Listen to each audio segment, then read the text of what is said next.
பயங்கரவாத தடை சட்டத்தின் கீழ் கடந்த 2ஆம் தேதி கணேஷ்குமார் சங்கீத்சன் கைது செய்யப்பட்டிருந்த நிலையில் எதிர்வரும் 17ஆம் தேதி வரையில் விளக்கமறியலில் வைக்குமாறு சாவகச்சேரி நீதமன்றம் உத்தரவிட்டது. இந்த நிலையில் கடந்த வியாழக்கிழமை யாழ்ப்பாணம் மேல் நீதிமன்றத்தில் பிணை கோரி மனு தாக்கல் செய்யப்பட்டதுடன் இன்றைய தினம் சாவகச்சேரி நீதிமன்றில் முன்னிலைப்படுத்தப்பட்டதுடன் அவரை பிணையில் செல்வதற்கு நீதிமன்றம் அனுமதி வழங்கியது.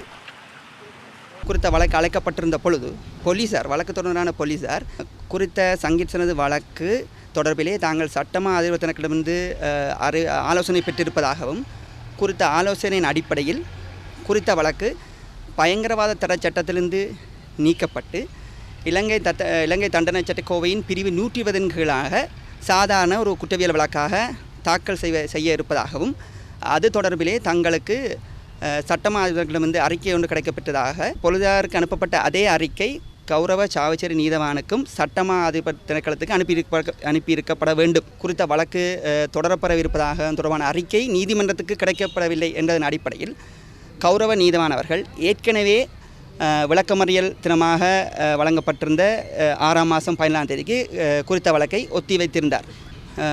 மூலப்பிரதியை அல்லது உண்மை பிரதியை நீதிமன்றத்துக்கு தாக்கல் செய்யவிருப்பதாக எங்களுக்கு கிடைக்கப்பட்ட அறிவுறுத்தல் அடிப்படையில் கௌரவ நீதிவானிடம் நகர்த்தப்பத்திரம் மூலமாக குறித்த வழக்கில் சங்கீத்சனது பிணை தொடர்பிலே விண்ணப்பம் செய்வதற்காக அனுமதி கேட்கப்பட்டிருந்தது.